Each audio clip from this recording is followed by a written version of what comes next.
Live from Djerber, this is the Locktoon Podcast. I'm Amy. And I'm Mel. Today we're here with Sto. Hi. And Nikki. Hello. To talk about Tamsyn Muir's The Locktoon series through the lens of the webcomic Homestuck. Sto and Nikki were both part of the Homestuck fandom community and have really mind-blowing insight into how Homestuck may have influenced Tamsyn Muir's writing, especially around how character relationships are written. And if you don't know what Homestuck is, have no fear. We're going to do our best to structure this episode so that for at least the first half, or maybe a little more, you won't have to have any working knowledge of Homestuck to follow along.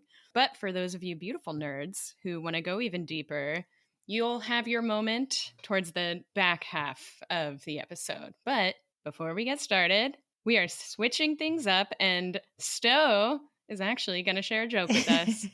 So, in one of the previous episodes, you guys asked why Gideon keeps telling Harrow that Harrow doesn't know what the pommel of the sword is called. Mm-hmm. And you asked why she was making that joke. And in fact, she was making a butt joke because it's the butt of a sword. So it was foreshadowing for Nona. Yes, oh my God, I love it. That's a really good read. Add a tally. That's just true insight right there. Yeah, that's true insight. Yeah. I love it. Oh my God. I love that. I actually have a joke for the two of you Homestuck fans. So from what I understand, and I don't know that much about Homestuck, but I do know that there's like trolls involved. And so my question for you is, why do some people not like trolls very much? Honestly, probably because of Homestuck. No, because they can be really controlling. Oh my God! That's amazing. And also all right. true for some of the characters who we are going to talk about. Yeah. So like we said, we're going to be talking about Homestuck today. And most of this episode is really going to be a conversation between Nikki and Sto. Amy and I are going to jump in with some questions because we have never read Homestuck. I attempted to listen to a podcast that kind of reread it, and I had a hard time. I am so excited, though, to talk to both of you about this. But before we get into what Homestuck is, we'd love to hear from both of you a little bit about who you are and what your involvement in the Homestuck fandom was or still is. Who are any of us? Have you figured out who I am yet? I'm Nikki, and I'm a 30-some-year-old Midwest medical student, I guess. I'm student. Aren't we all students? And I've been involved in fandom since before I probably knew the word fandom, but I've always been kind of, I'm going to say, surface level. I have friends in different fandoms, in different genres, in different mediums, but I got into Homestuck. I think Sto and I decided we were at exactly the same timeline, right about the wait for a big Flash animation drop. They were like putting together the music, the animation cards, I guess. So there was a big countdown on the website for like, oh, in 10 days, it's going to be this big, cliffhanger reveal or whatever. And people were posting. They were like, oh, I can't wait for this. There was a lot of speculation. I was like, what is this about? And so in the time that we were waiting for the Flash to drop, I went and read everything up until that point. And I was like, actually, this is very interesting and funny and hilariously raunchy and self-referencing, insightful, and I'm a sucker for something like that. So I really fell hard, but I was living alone in Colorado where I didn't know anybody, so I didn't have a lot of people to share Homestuck with. So this has been really exciting because I was definitely that one person who was like, let me tell you about Homestuck, which became that meme of let me tell you about this thing that no one else cares about that's so deeply involved and so crazy that nobody cares. But I'm like, oh my God, when this person fell off the cliff and then was grabbed by this person, and you're like, who are these people? I don't care. So it was really cool to have like a couple people to share that with, but I never really dug into the fandom in the way that I feel like maybe Sto's going to share with us. So I'm very excited to have that different perspective. Incredible transition. Wow. So I am also a 30-something person who identifies as a fangirl first and foremost, unfortunately. I have a kind of obsessive personality where I tend to fall into a fandom and not get out for a very long time. Currently, it's the Locked Tomb for me, but from around 2011 to maybe 2014, it was Homestuck. I didn't actually do a lot in the fandom. I was mainly a reader and commenter.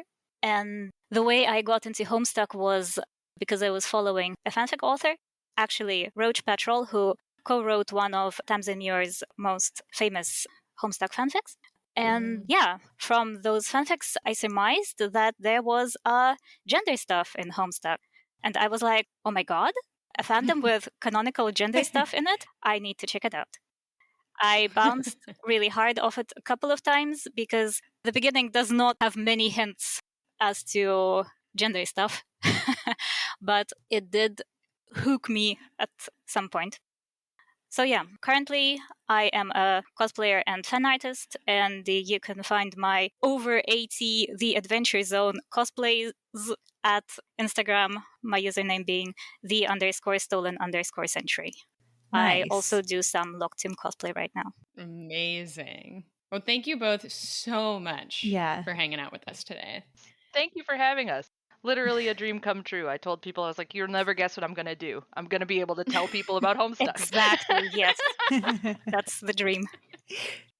Well, I guess we have two big questions. What is Homestuck and how was Tamsyn Muir involved? So I guess we can start with what exactly, like, if you could sum up Homestuck, I know it's like a massive thing, but just in general, like, how would you describe it? What is it?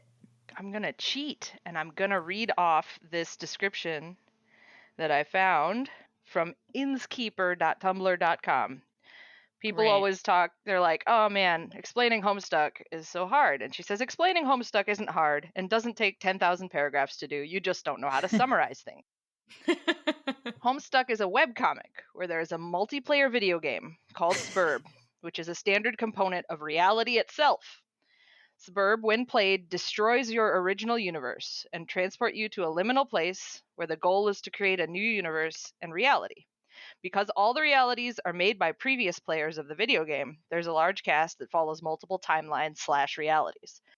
Because all of this is also a video game, there are some bugs, hacks, and glitches. Much of the later plot of Homestuck revolves around trying to glitch reality in a way to kill an unkillable glitched final boss/player to save and fix the reality which was all glitched to being unplayable or unwinnable because of it. There are a variety of mediums in which the story is told, and the guy from Undertale did a lot of music for it. A workplace dispute results in the death of billions.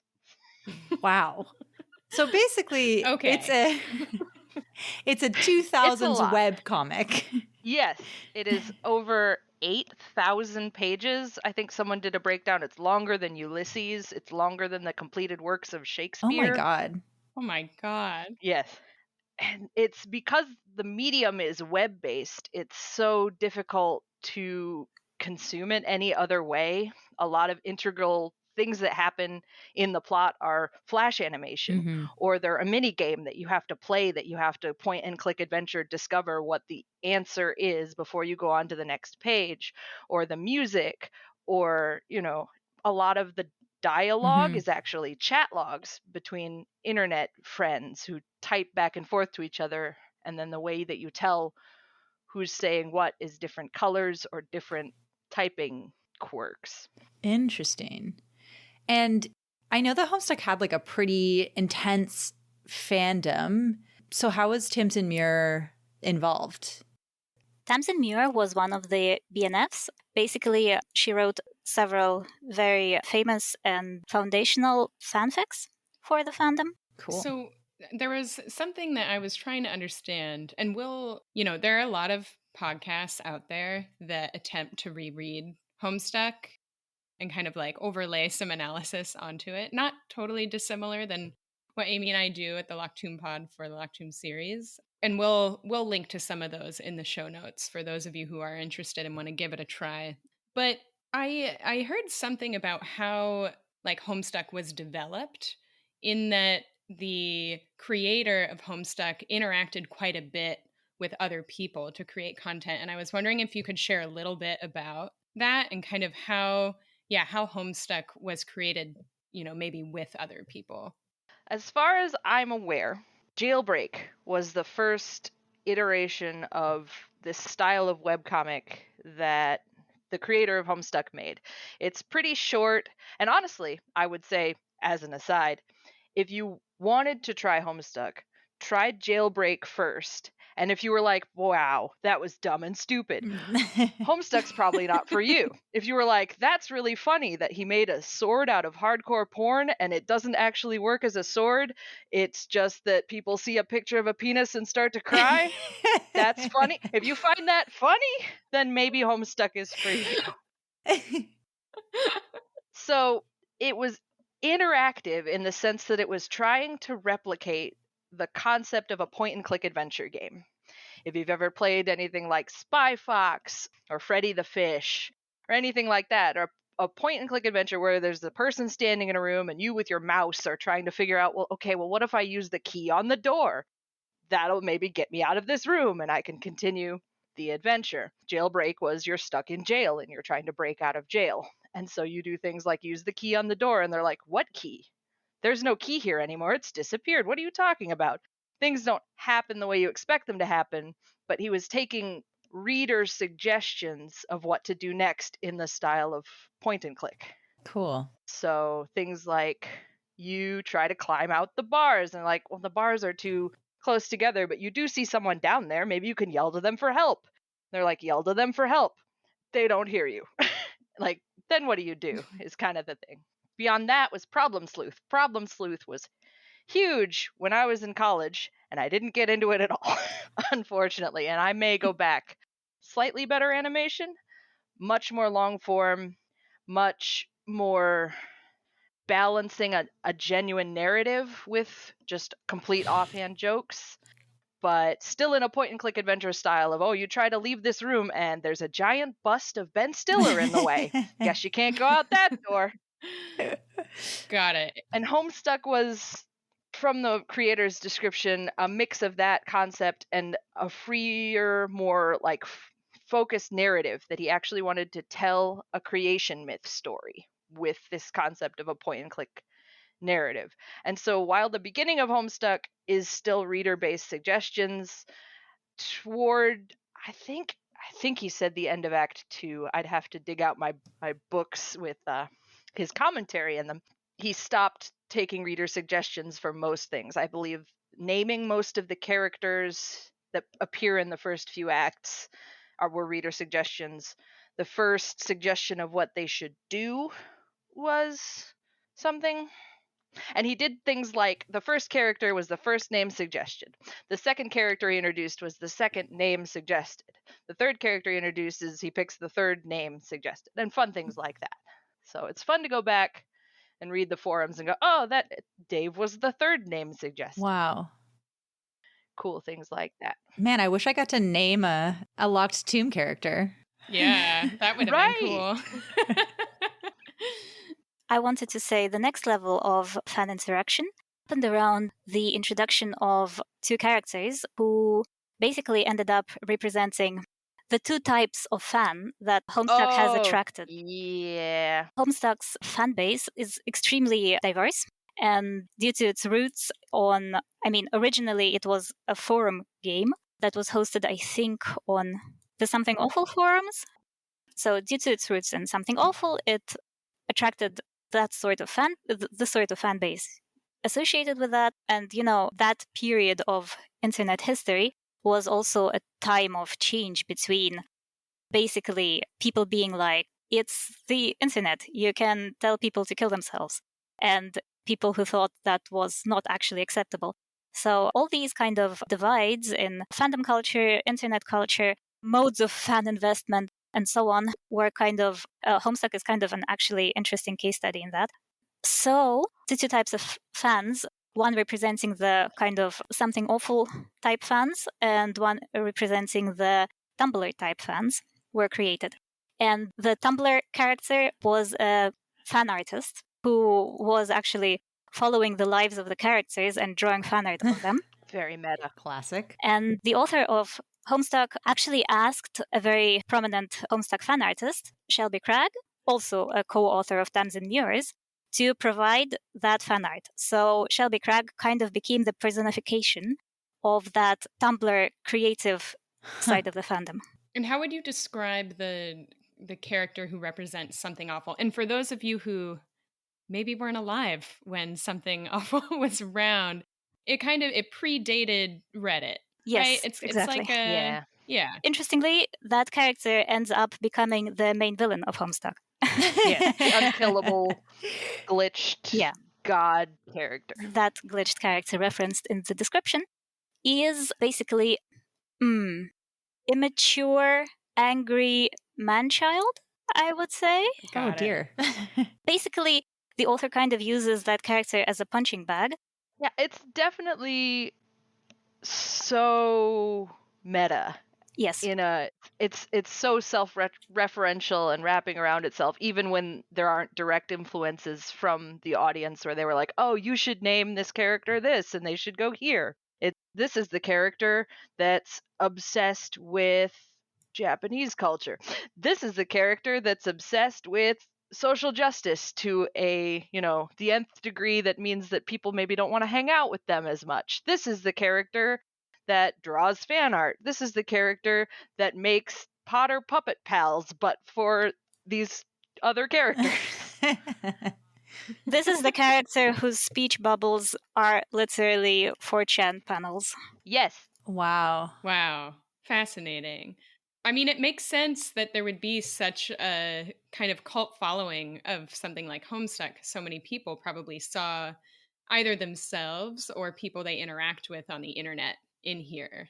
I'm curious, we're obviously dedicating like a whole special episode to Homestuck. One, because it's so interesting, but I'm curious if you two could talk a little bit about why Homestuck matters or like why it's important, especially within the context of talking about the Locked Tomb. Yeah, so one thing that kind of our discussion shows is that it is a good snapshot of a particular period in history. It very precisely captures what it was like to be a young person living on the internet in the early 2000s. Right. Specifically pertaining to the Locked Tomb, I think, at least for me, it was maybe the first media that poked fun at pop culture in a very specific way that if you didn't get it, you could still follow along with the narrative in the way that you guys do meme alert and stuff like that. Something would happen in pop culture in the mid 2000s and it would show up referentially in the comic and you'd be like, oh, I get that. I remember when that happened. And that feeling, that not even necessarily participation, but the in-joke vibe of, oh, I get it, is a very similar feeling for me as when reading and then hearing some of the memes just, left grief and you're just, I threw the book. I did. I threw the book down and I was like, how dare you? Yeah, that one was especially horrendous. When I read that, I had the same feeling I have when I look at a particularly beautiful Gothic church. Oh my God. And we're just two different people, and that's great. So Tamsyn Muir obviously was very involved in writing fan fiction for Homestuck. There are a few that we may link in the show notes for those who are interested and haven't read them. There are other authors that were involved in the Homestuck fandom who have gone on to become really successful. Could you all share with us like who some of those people are? So one of my favorite authors is Arkady Martine, Tumblr username Byzantine, like Byzantine. A Homestuck fan who wrote really good Hugo Award-winning novel, 2 novels in fact, called A Memory of Empire. Then another one of my favorite books, The Unspoken Name, is a novel by A.K. Larkwood, the person who produced the first piece of Locked Tomb fan art currently available on the internet. The Unspoken Name seems to hit many readers other than me in a similar way to the Locked Tomb, so recommend.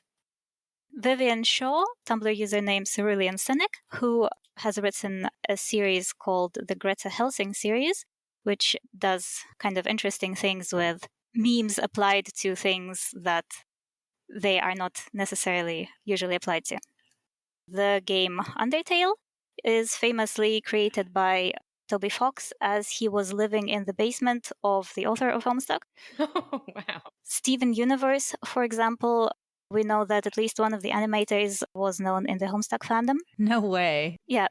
Tom Parkinson Morgan, the author of Kill 6 Billion Demons, and also, by all accounts, excellent webcomic, is also a Homestuck fan. Wow. That's not an exhaustive list. Wow. A lot of today's notable authors are Homestuck, are ex-Homestuck fans, though they might not advertise the fact. That is really, really cool. And I feel like I can also, like, now that I know this, I feel like I can kind of see, not as much as in the Locked Tomb, but I can kind of see it in A Memory Called Empire and A Desolation Called Peace. I could see how you could see some of that influence in there as well. I just saw yesterday that Bluey, the dog cartoon for small children, had a background shot where someone put in Prospit and Durst, which are Homestuck references. It's everywhere. So it's still everywhere. Yep. If you didn't know, man, that's wild. When we started planning this episode, we reached out to people on Twitter and asked about what people would want in this episode. And I feel like most of what people wrote back was their interest in talking about the 4 quadrants, relationship quadrants in Homestuck, and how they're sort of mirrored in the Locked Tomb series. So you guys walk us through what those 4 quadrants are? We could try. Before you all jump in, let's start with, this is known as the troll romance system. Give us a little bit of context. Trolls, like that, you all, I don't think either of you mentioned trolls. And so give us a little bit of context around, maybe like plot a little bit. And then how the 4 quadrants, like what they are and how they relate to that. So in the narrative Homestuck, the trolls start out literally as what you would consider internet trolls. You're like doing your thing and someone comes along and is like, hey, you idiot, what are you doing? I'm going to harass you about it. It turns out through the narrative, you learn that they're aliens. And they're aliens who played this video game to break their reality and make ours. They were supposed to be the gods of our universe. But they messed up. And so now we just know them as the horoscopes. That's why they correspond with the different zodiac signs. But they have no influence on our planet anymore because somehow they broke their copy of the game. But they're an alien race from a different universe who have different ways of relating to each other and therefore different ways of having relationships than humans do. Right. A lot of things about trolls is kind of half a joke. I mean, their home planet is called Alternia because it is an alternate kind of to Earth. And so the quadrant system is also half a joke in that basically the heart symbol that is used for our typical human understanding of love is complemented with the other 3 card suits symbols, the spades symbol, the clubs symbol, and the diamonds symbol. The idea is that in human culture, you only want to have like one type of romance, the heart romance. But for trolls, the ideal is that every single troll has 4 romantic relationships, one of each type. The heart romance or red romance describes a positive sexual relationship, basically human love as most human media would define it. It is called mate spiritship, and the term mate spirits is a portmanteau of mate and esprit, French for spirit, as in a soulmate. A clear example of that type of relationship in the Locked Tomb would be Abigail and Magnus. Okay. Got it. So this is like between 2 people, and it's like, for all intents and purposes, like a healthy, positive sexual relationship and like full of love as well. So you're getting both a sexual relationship and love here. Is that right? Yeah. Okay. The next positive type of relationship is a moirallegiance. How would you guys pronounce it? Yeah, moirallegiance. It's a portmanteau of Moira, which means fated, and allegiance, which means an association, friendship. But, an allegiance. You're on each other's side. So this is represented with the diamond symbol, and it refers to positive relationship that is non-sexual. Something like platonic soulmates, BFFs, heterosexual life partners, that kind of thing. Very important to note, it is still categorized as a type of romance, which is essential to a troll's life, just as important as the heart type of romance. And Moral Allegiance has a particular significance to the locked tomb because on the book's dedication, you can see a little diamond symbol, diamonds being the symbol of this type of relationship, under the dedication for PT. Got it. So there is a literal Homestuck reference Yeah. in the dedication of the book. Basically, every book starts with it. No. Great. So these are two, you're calling them positive forms of relationships. Mm-hmm. The sexual heart relationship being described as red romance, and the non-sexual positive relationship, Moral Allegiance, being described as pale romance. Got it. You can tell the trolls have a convincing culture because they have a million ways to refer to types of relationships, just like humans. Like they like each other? Do they like each other? Yeah, this makes, to me, Camilla and Palamedes make a lot more sense. I But know, I mean, right? people will Yeah. could definitely disagree, but I think that seems to be like pretty heavily influenced by this exact piece of the quadrant. I think a lot of people would agree with you. I think personally it's really important to me that it can be read either way. I think that it's beautifully balanced so that you could, maybe they lean flushed, maybe they lean into that heart area on the Venn diagram of relationships. But I think that Right. it's really beautiful that even in something that doesn't explicitly have this chart system, that the Locked Tomb can explore that flavor of relationship. And sure, Sto would love to talk about it more. God, would I? So, yeah, I absolutely love Camilla and Palamedes' relationship, and I absolutely will read every fanfic that ships them any which way. But personally, I just feel like the way they've described, the way they come across in the books is similar to that concept. They say that they have the perfect friendship, the perfect love, as opposed to our other great romance that we see in the series, Harrow and Gideon, constantly misunderstand each other's feelings. Camilla and Palamedes' love is based on a perfect understanding of each other. And Tamsyn Muir likes the concept of moral allegiance a lot. And she has written a fanfic exploring that concept, from which I'm going to read some quotes, which align closely to how I understand Camilla and Palamedes' relationship. Quote 1: "It is understanding, the complete knowledge yet acceptance of another. It is this knowing acceptance of possessing the only other person who understands you for what you are.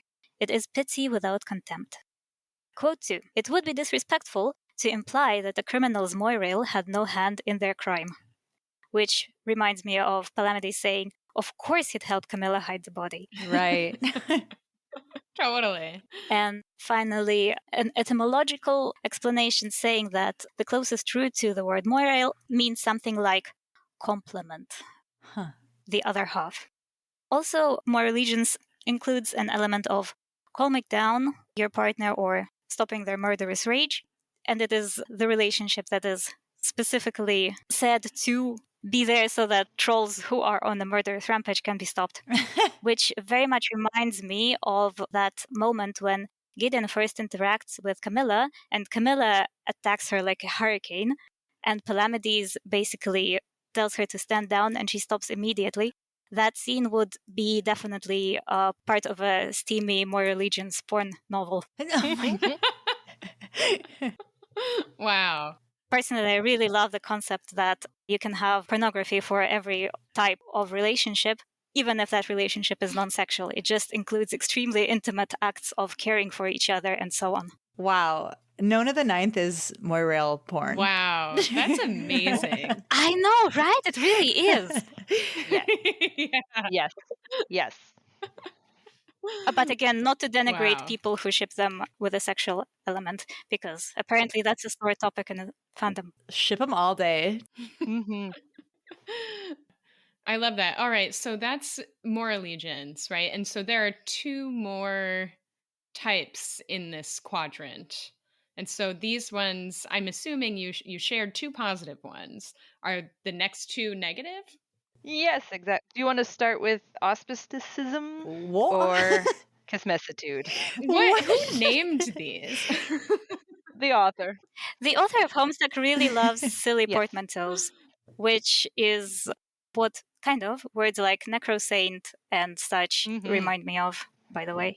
Can you define portmanteau for our listeners, please, and for me? Sure. It's a word made up of two different words, like bromance or Got it. brunch. Brunch is a good one. Breakfast and lunch. Got it. All right. So yeah, tell us about the next one. So let's talk about the negative platonic relationship. Okay. It's honestly a bit of a joke. If you look at decks of cards, you will notice that a heart, a spade, and a diamond are all symmetrical and have basically two main parts, which you can put like two people in. And clubs has three main parts. You might see where this is going. Yeah, it is a relationship that involves three people. And there are many jokes about nobody really understands how the fuck it is supposed to work.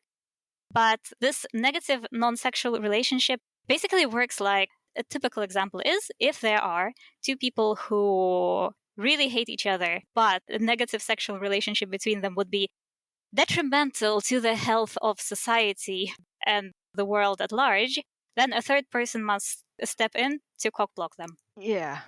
Wow. Wow. Yeah, I just read this note about how the third house trio, Yes. Corona, Beth, Nibiris, and Ianthe, could be some combination in this quadrant.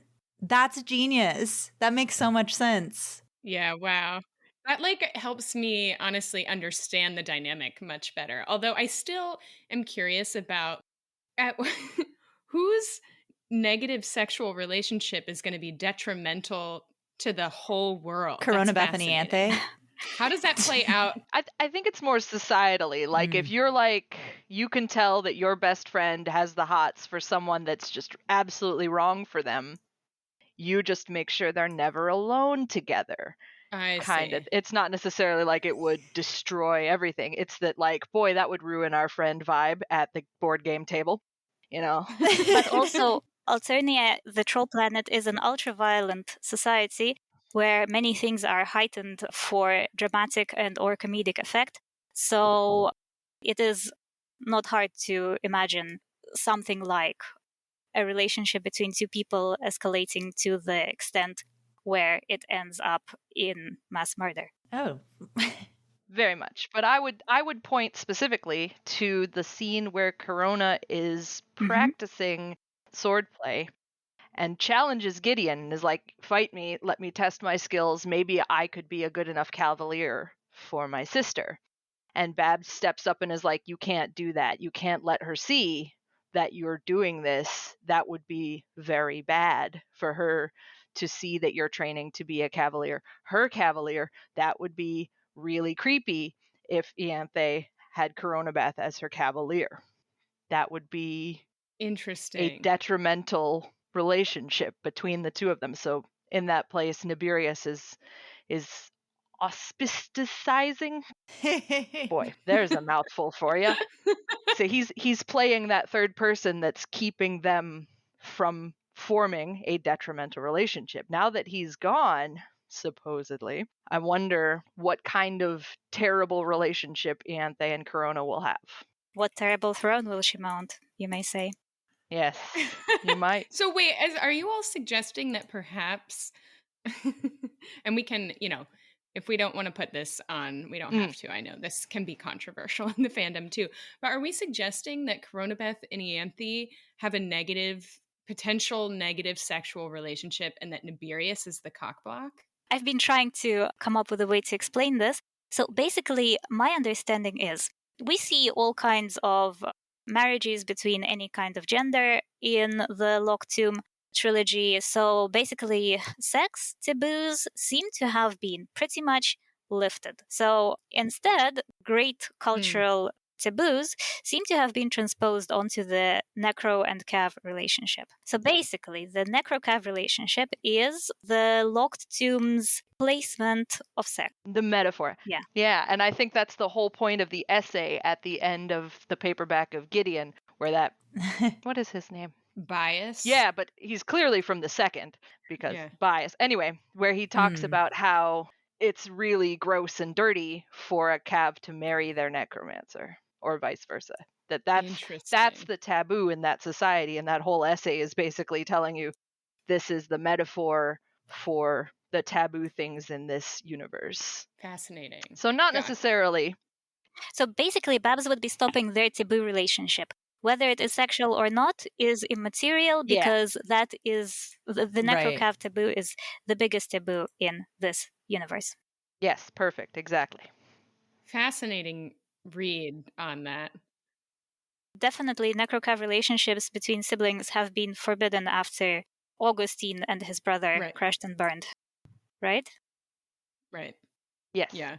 And also, we can't have the world know that Corona isn't actually a necromancer, so there are many taboos at work here. Yeah. I see. Okay. All right. So what the analysis here, when we're overlaying auspisticism, the negative non-sexual relationship, is we are substituting a sexual relationship in the Locked Tomb series for the Cavalier and the Necromancer relationship. And so what might be looked at a form of this kind of relationship is Coronabeth, Ianthe, and Nibirius, where Coronabeth, being Ianthe's cavalier, would be the version of the negative non-sexual relationship.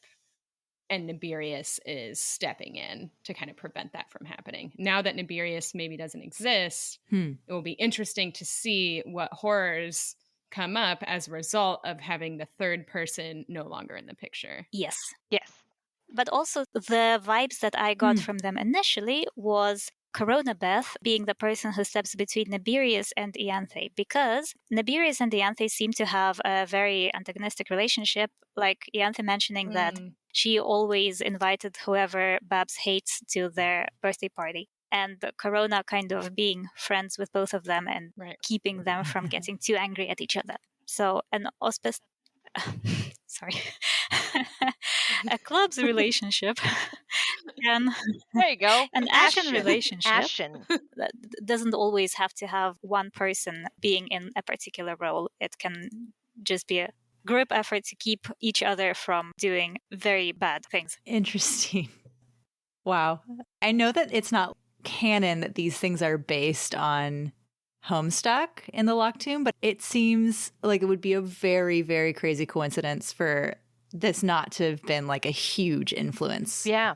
I think something maybe we didn't mention at the beginning is that a lot of Homestuck's influence on fandom in general, I think, was the concept that there can be more than one type of relationship between people, and that maybe having a name for that type of relationship gives you a handle to then explore that type of relationship in a way that you might never have considered before. And so while I don't think that Tamsyn is sitting there with a chart putting people into a graph of, you know, this is the relationships, I think it's definitely something that really influenced fandom as a whole and fan fiction from that point forward. As seriously or not as you were supposed to take it, it has been taken very seriously in fandom, I think, and that's really cool to me. I would say Homestuck was a starting point for many readers to start to consider alternatives to the modern American monolithic understanding of romantic love. Amen. I just wanted to bring one more example because Mercy Morn and Augustine clearly hate each other very much and have hated each other very much for a very long time. And John really wants them to stop hating each other. And the relationship between them, their relationship dynamics have certainly shifted in various ways over the 10,000 years, but definitely something like John stopping them from killing each other was an element. So that is also reminiscent of an Ashen romance. Totally. It's fascinating too, thinking about how you all were saying that folks' roles can like shift within this triad of people. And you can see, you know, I'm thinking back in Harrow before Mercy Morgan kills Jod or attempts to, Augustine is very much trying to tell her to knock it off, right? That like now's not the time. And so in that sense, it seems like Mercy Morgan and Jod are kind of the negative relationship, and that Augustine's jumping in. So Great anyway, point. fascinating. Yeah. How do you even go about your lives not thinking about this all the time? This is now I feel like I'm going to go off and just start overlaying these quadrants onto all of my relationships and the people of my life. I do. You kind of just do. Yeah. I mean, there is a whole podcast called Will It Homestuck, based around applying various Homestuck concepts to media and putting people into various shipping quadrant characters, not people. Yeah. Wow. Don't ship people. Yeah. That's not nice. So yeah, we have one more. Yes. Right. So what's this final kind of negative relationship? The perfect slide into kismessitude, being kismessus. Because I personally think that Augustine and Mercy Morgan should hate fuck, like on purpose. Oh, I yeah. think that would solve a lot. So I think that they should be kismesses, which is a portmanteau of kismet, which means fated, and nemesis. Your fated nemesis. Someone who is evil to you in a relationship sort of way. And the way this was described to me that I best grasped it was like a superhero supervillain kind of relationship. If you've seen things like Megamind, where he's like he really needs the foil for him to be able to fully reach his potential. This is, in troll culture, also a sexual relationship. In troll culture, it is required of you to have at least 2 sexual relationships to provide enough genetic material to continue to have the race of aliens continue. Oh my God.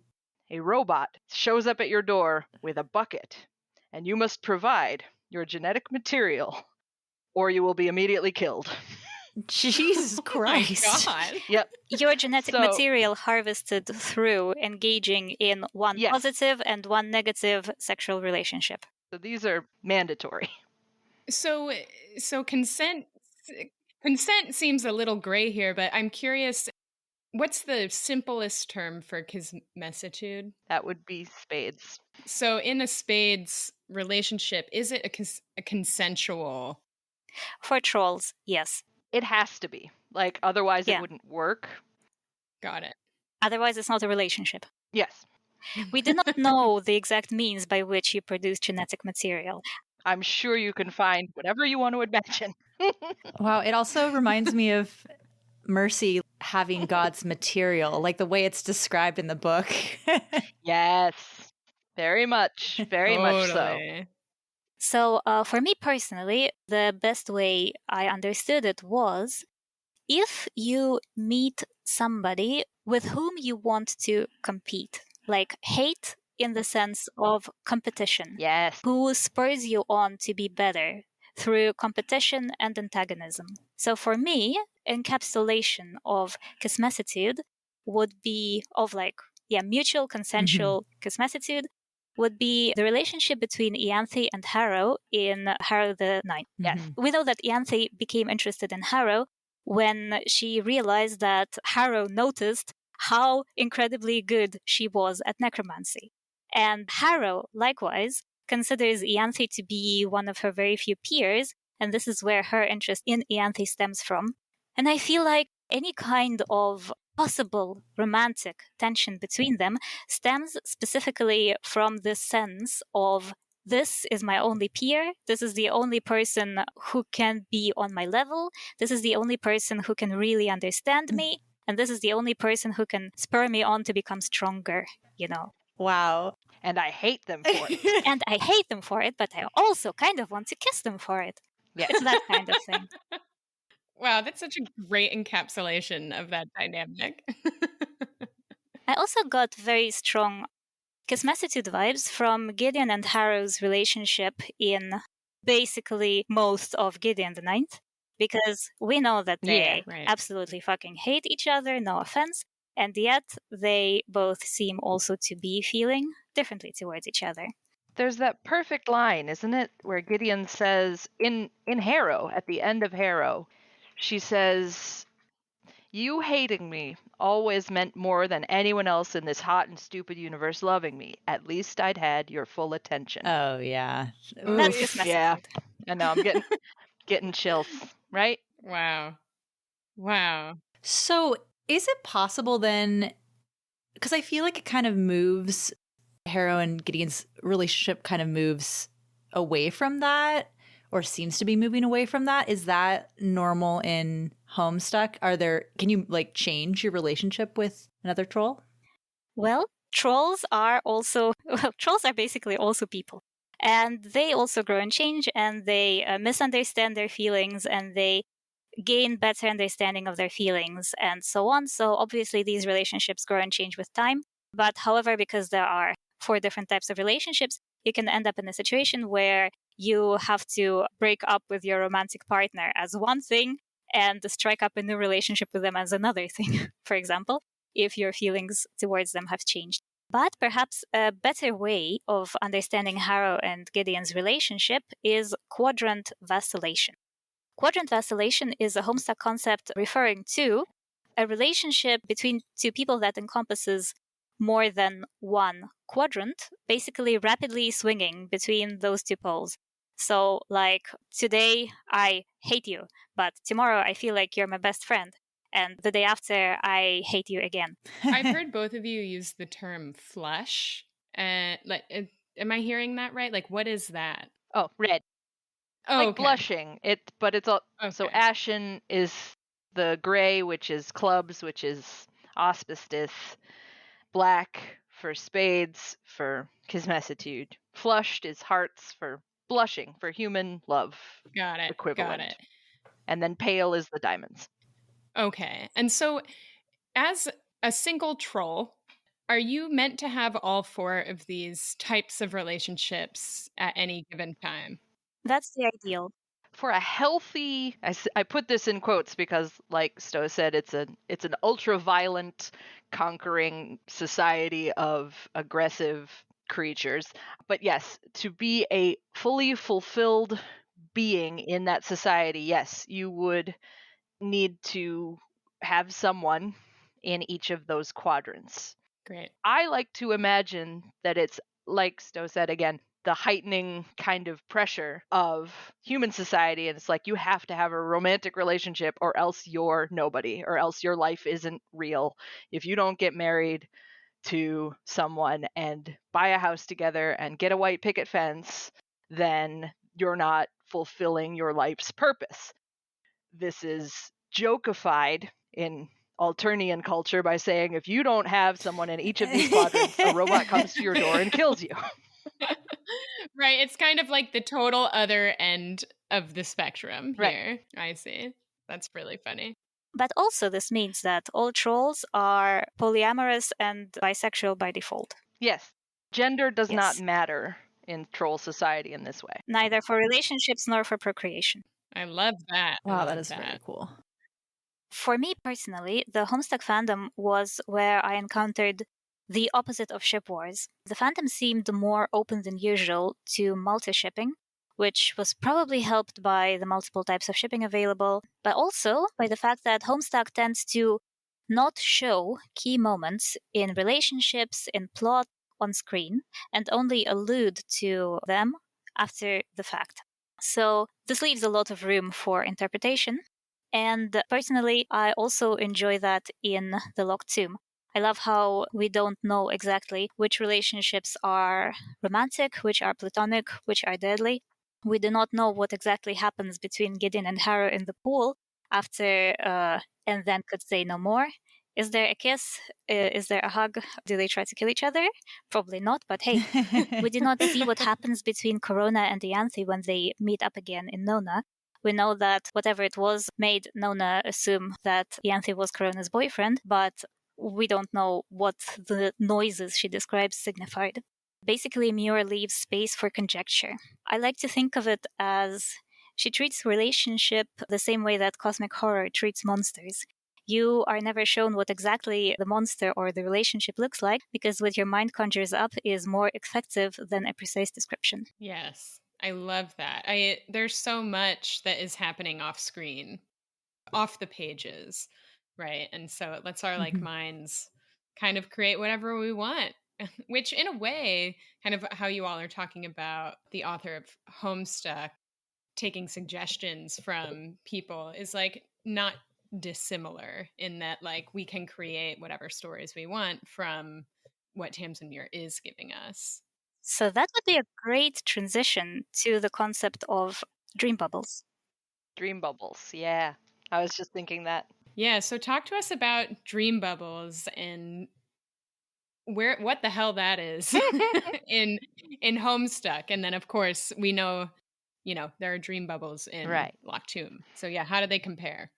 So in Homestuck, when the protagonists are transported to the liminal space, liminal space, there are monsters who live in that space. Eldritch monstrosities / gods who can communicate with some of the characters. And one of the characters asks them to create bubbles in this liminal space where the dreaming and the dead can go when they are not being active in the physical realm. Basically, it's spaces populated and shaped by imagination. Basically, when you dream, you form a bubble which is shaped by your dream, and you initially do not realize you are in a dream, which is very similar to the world that Harrow creates in the river bubble, using her imagination to populate it with dead souls who initially do not realize they are dead, but then later do, similarly to how they do in Homestuck. It becomes a very important plot point in Homestuck. Spoilers for Homestuck, they end up needing a giant army, and they end up needing a giant army for distraction purposes. And they end up needing a giant army comprised of dead people. And so when they physically go, this, again, conceptually, you can mentally be in a dream bubble. You can physically be in a dream bubble. So when they physically go to the dream bubble, there are a lot of dead there in order to form an army. So basically, we have those spaces that are filled by a myriad dead souls who are trapped in those bubbles and unable to properly pass on. Wow. It's so funny. It's so funny. As people who, I'll speak for myself, I don't know about you, Amy. As someone who is totally unfamiliar with Homestuck, I did a little research to prepare for this episode. Y'all always whip out pirates and robots, and I'm like, what is trolls? I mean, I guess, right, Homestuck, lasted for how many years? 9? 2009 to 2016. Or some people think it's still going. If you count the epilogues. Anyway. Well, in any case, it was going on for a long time, so it makes sense that there's just so much. But to me, a random person, it's bananas. Yeah, same. You can speak for me as well, Mel. I mean, if Shakespeare knew about robots and stuff, he would definitely put robots in his collection. Totally. Oh, agreed. Totally. Oh, yeah. And I think Shakespeare No would doubt. be really into the quadrants, too, actually. Oh, yeah. So many people do romantically mishap. Oh, yes. I would say one more thing about the bubbles, because on a meta level, yes, the dream bubbles and the river bubbles are explicitly spaces that the canon leaves for fanfic.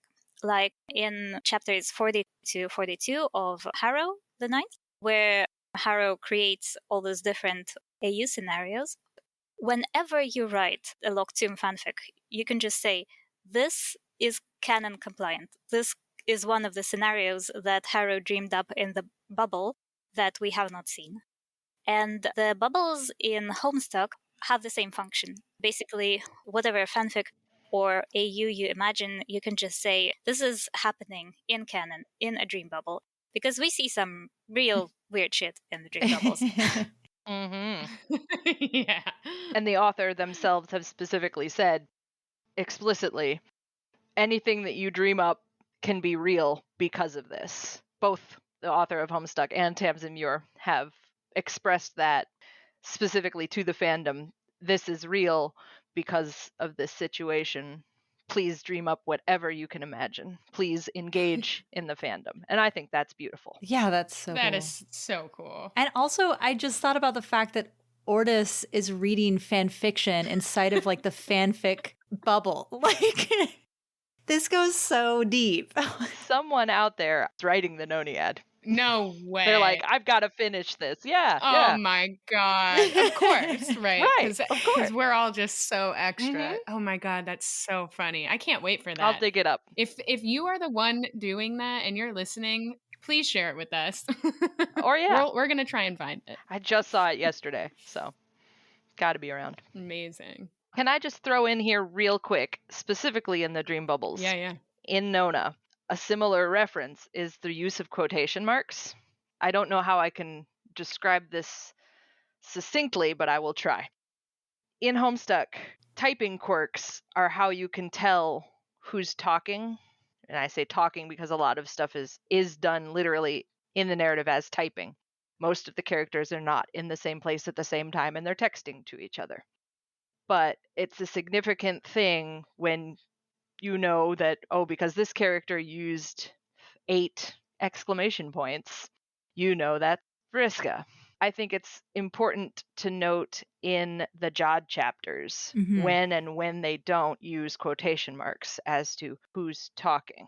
I think that that's very significant, and I hope that we get some interesting answers around that. What would be your theory about like how what it would tell us about those chapters? It will tell us what Jod is thinking. Because I think, personally, that he's confused. I think that Harrow knows at least partially where she is and eventually figures out what's going on. And what's going on is that Jod is showing her exactly the moment in his memories when all of these things happened. That's why they're wandering this desolate wasteland. This is him remembering waking up on Earth after destroying everything. And he thinks that he's talking to Alecto because that's what he was doing in his memories, talking to Alecto because she was there. But this is Harrow now. And I think that the quotes indicate to us direct dialogue between when he knows it's Harrow and when he doesn't. And I think that shows us a lot of Jod's rationalization to himself. So very specifically, I'm going to tell you, I'm going to be quoting inktog.tumblr.com in a post where she says, direct dialogue foregoes quotation marks, but sometimes it includes them. Harrow and John are acting out one of Alecto's memories, because we know that Nona is dreaming about Harrow's memories. She's dreaming about the pool scene. So Harrow is dreaming about Alecto's memories. They break character to talk as their present-day selves, but they are otherwise passive observers in this dream memory. John's account is not filtered through his myriad of self-denial. This isn't John from Harrow with a perfect lie 10,000 years in the making. It's John in the wake of his very recent omnicide, scrambling to explain himself to Alecto. So when he says without quotations, then they were gone, lost in time to me forever, past John, becomes in quotations, they are still out there, they can be no forgiveness, present John. So if it's in quotations, it's present day. If it's not in quotations, it's part of the dream. It's part of the memory, yes. So in that way, I think we can infer a lot about how John has rationalized this to himself as this is what I had to do, versus his memory in the moment of like explaining to Earth, what did you do to me? This is the part where you hurt me. Wow. So. Mind blown. Yeah. I can't wait to go back and keep rereading. It's going to be the first thing I do when we're off this call. So we tweeted out like, I don't know, maybe a month ago, asking folks, we let folks know we were going to be doing this episode, and then we asked them what they would like for us to discuss, like Amy said in the beginning. And of course, the relationships thing was a majority, but we had a question from Jade, who really wanted to hear you all talk about the god tier in Homestuck versus Lictorhood. And so I'm hoping that you all can give us some insight into that. One, what is God tier for those of us who don't know anything about Homestuck? And then two, how do those things relate? So basically, Homestuck has a concept of becoming a god in the game, and it is similar to Lictorhood. For Lictorhood, basically what you have to do is you have to merge with a dead soul. To become a god in Homestuck, you have to merge with your own dead dream double. Basically, everybody gets a second life because this is a video game. And the second life, called the dream self, basically takes over while you are. This is the body that you inhabit while you are dreaming. If you die in the game, you get a second life by reawakening in this dream self body.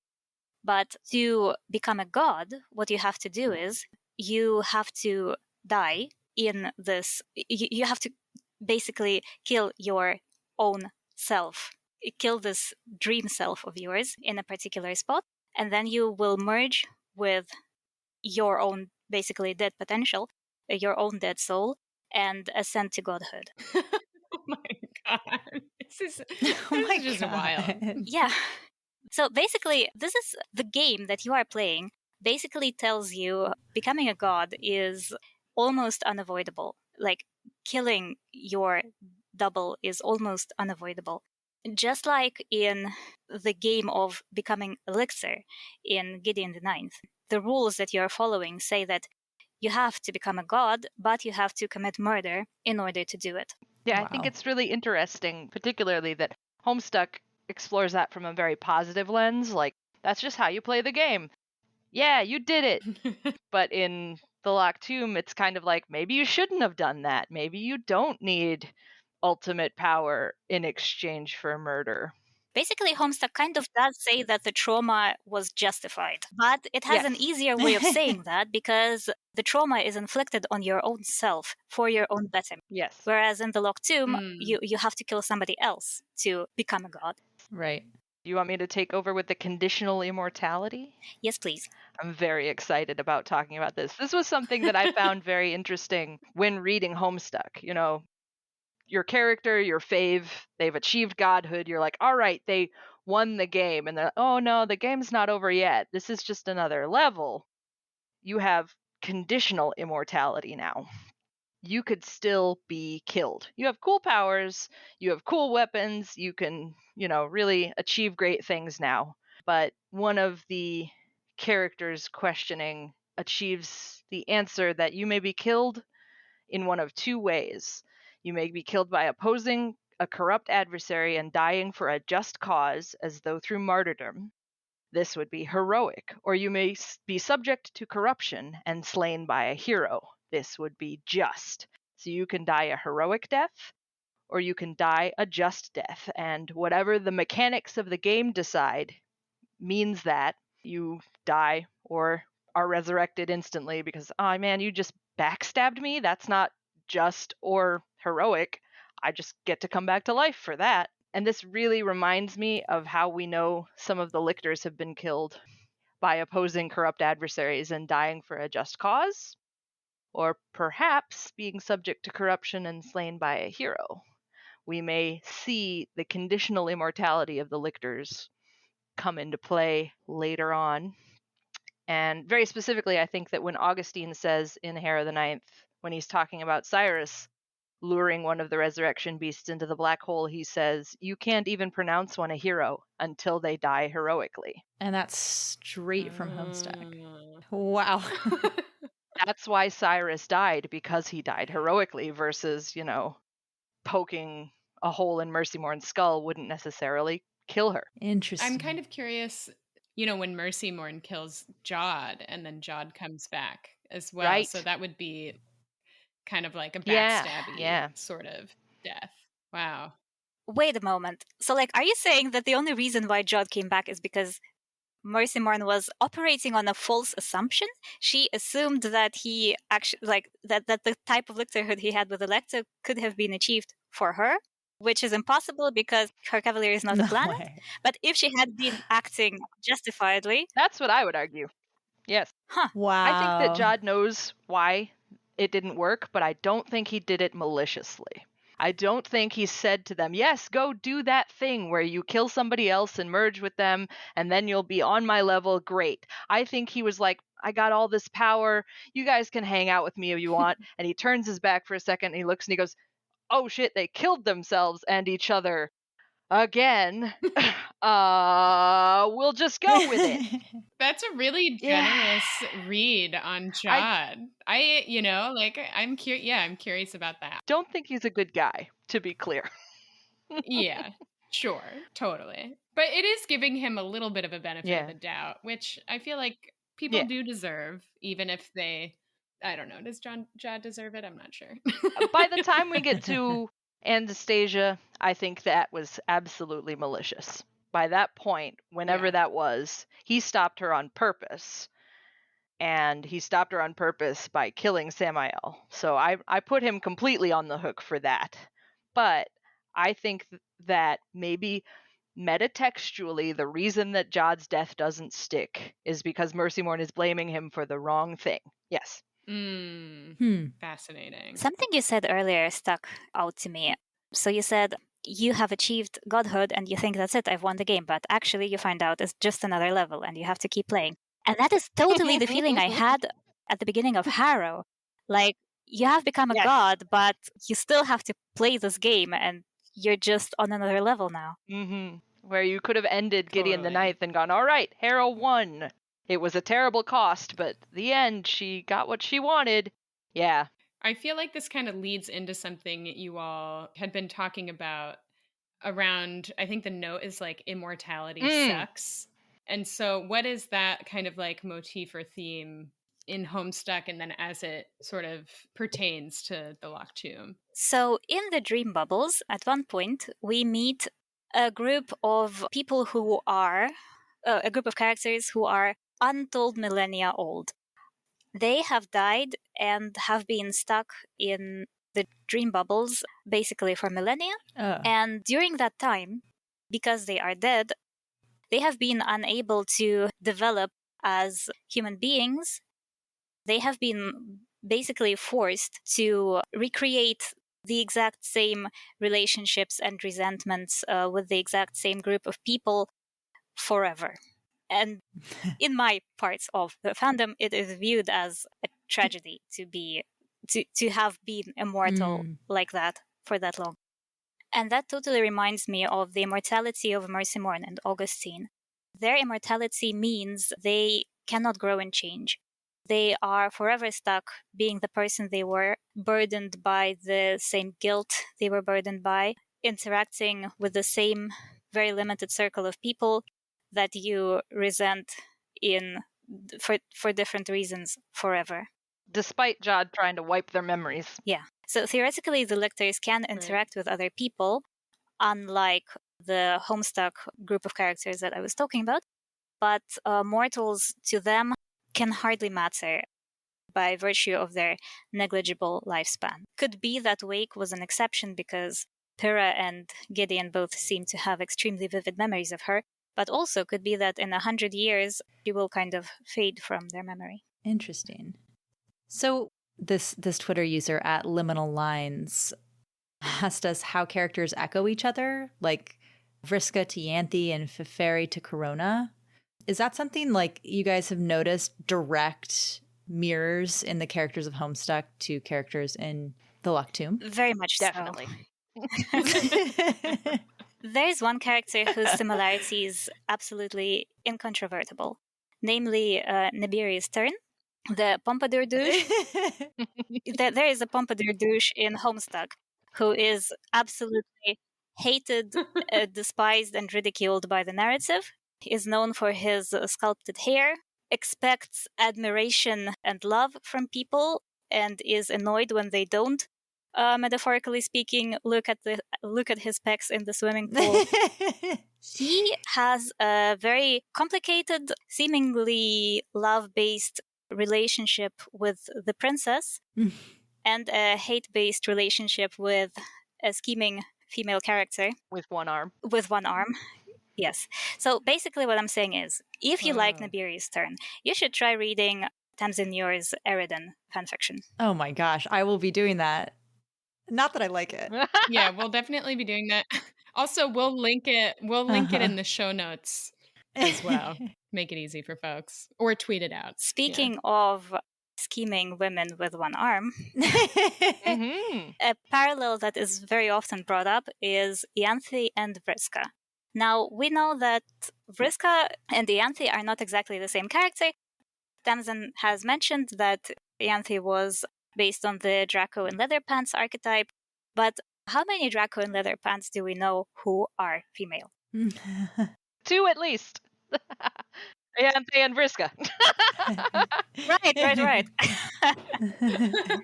Yes. Vriska is the Homestuck character whom the author specifically created, as far as I can tell, to create as much controversy as possible and succeeded at it 100%. Historically, and from time to time even nowadays, a single mention of Vriska has derailed 1,000 forum threads. She does a lot of awful things, but usually has interesting reasons for it, and she keeps forever swinging between the poles of anti-hero and irredeemable villain. She's known for manipulating others and planning ahead, just like Ianthe, who says her talent is seeing the big picture. And she is inextricably intertwined with her sister.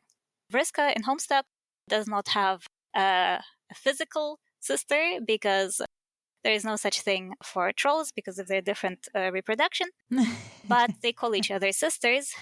And there are arguments to believe that this relationship between these two sisters is the true axis around which the entirety of Homestuck revolves. Yeah, they're complicated.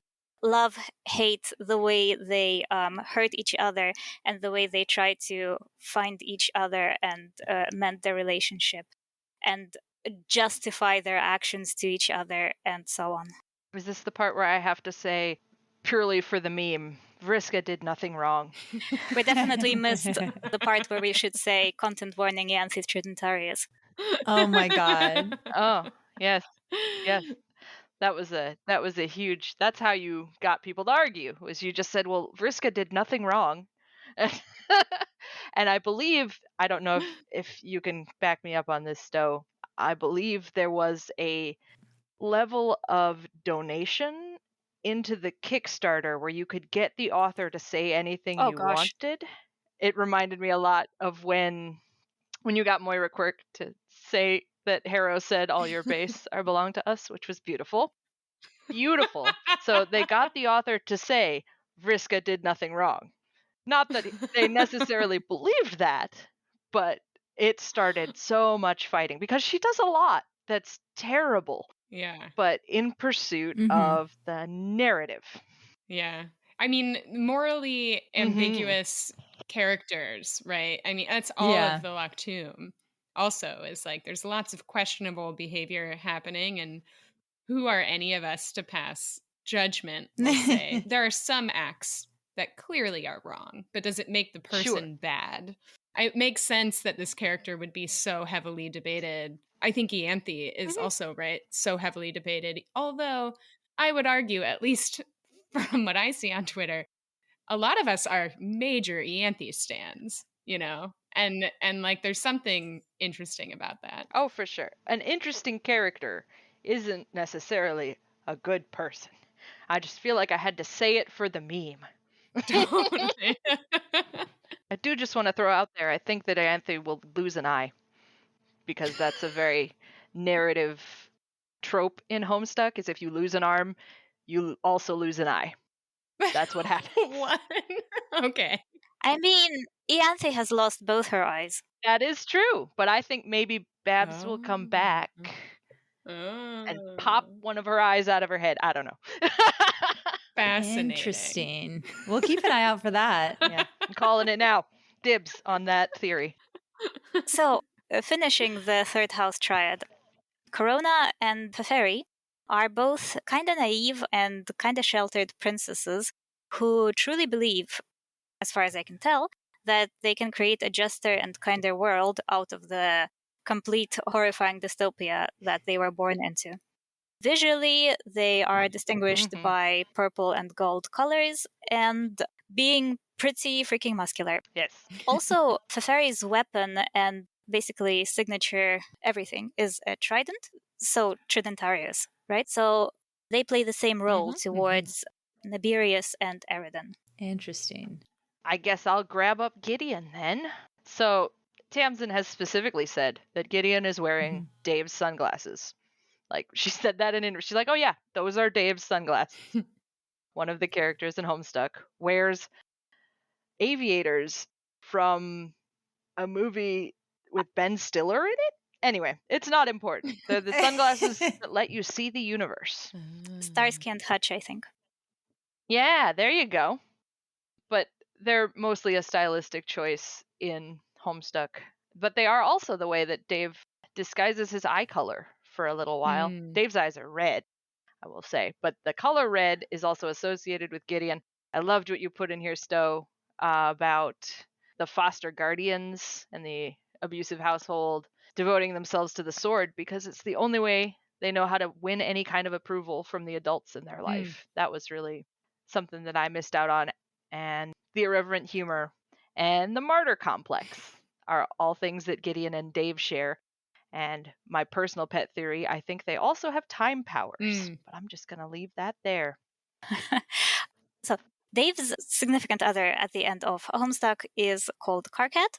He is a permanently stressed, neurotic, micromanaging, note-leaving person who expresses love through anger, whose only available parental figure is a cantankerous, bony old weirdo, extremely hostile to everybody but his charge.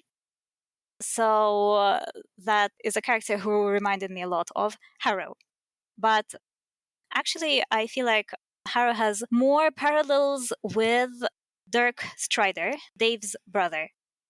This is the point at which I say that on my first read-through of Gideon the Ninth, I thought, wow, Gideon and Harrow have such a beautiful sisterly relationship. Because Tamsyn leaves room for interpretation. So Dirk is a person who grew up on a planet that contained only one other child other than himself. He is a master planner who feels the obsessive need to control and smother his romantic interest. He is ridiculously competent. He programs robot servants at like 13, which reminded me of Harrow's talent to control skeletons who are basically robots, and has a very unhealthy relationship with his own brain. Just like Harrow does brain surgery on herself at 16, Dirk creates an AI by cloning his own brain at 13 and lives to regret it very much. All three of those characters are united by their grand and overpowering self-hatred. Wow.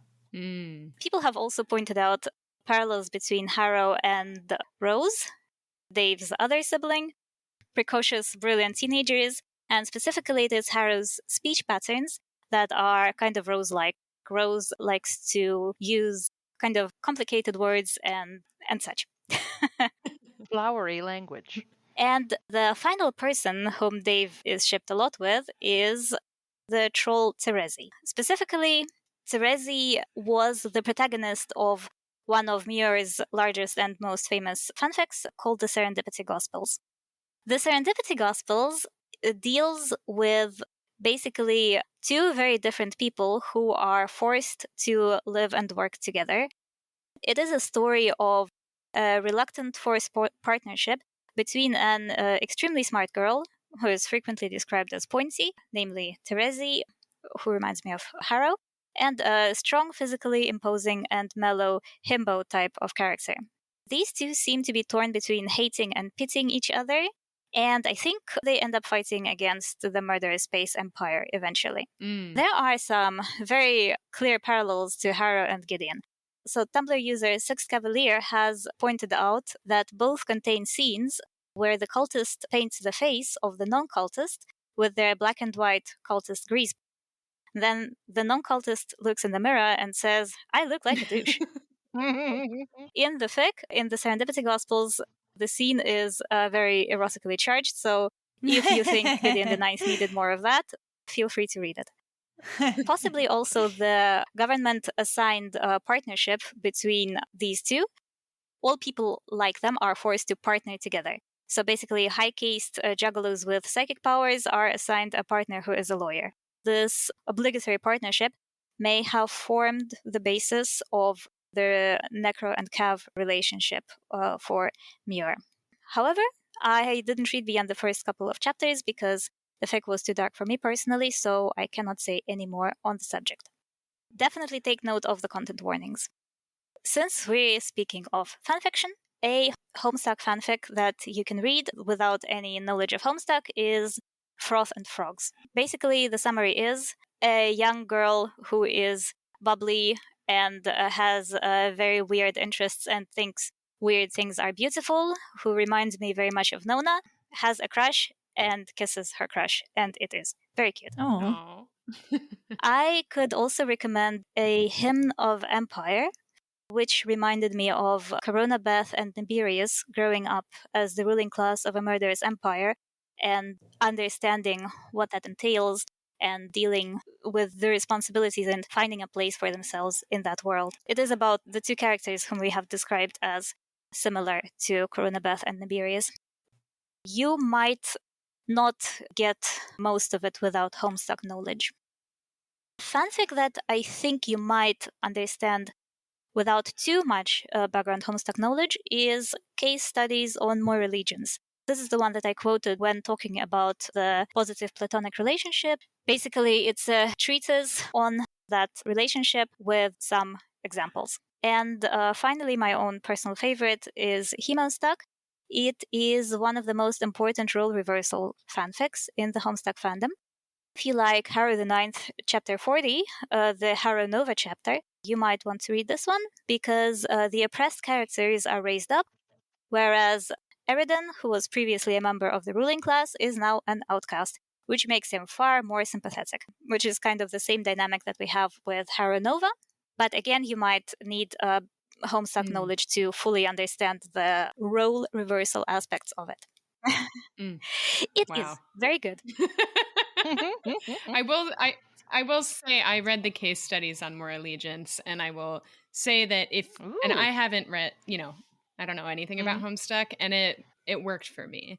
So I recommend that one. I thought it was really cool, especially if you want to explore kind of platonic soulmates, which is, as we've discussed, a very important topic as we continue to analyze the Locked Tomb series. Anything else y'all feel like you want to make sure gets on the recorded audio?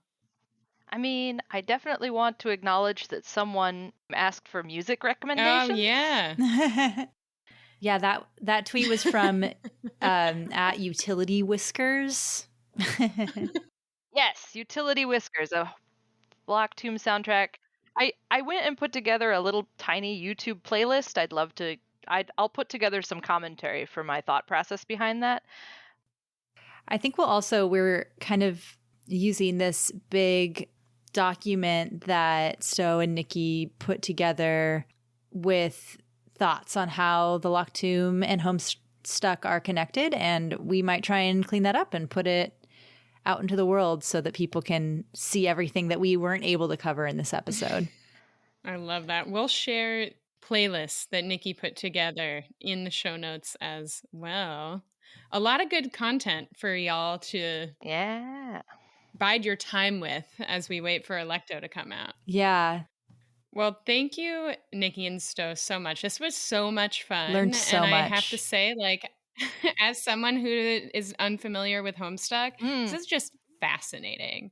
So if y'all are still with us, thanks for being here. This was so fun for us. We love doing these special episodes, and we want to keep doing them. So if you are interested in, talking about something that you feel like you know a lot about that's related to the Locked Tomb in any way, you can reach out to us on our website, and we'll get in touch and see if we can make it happen.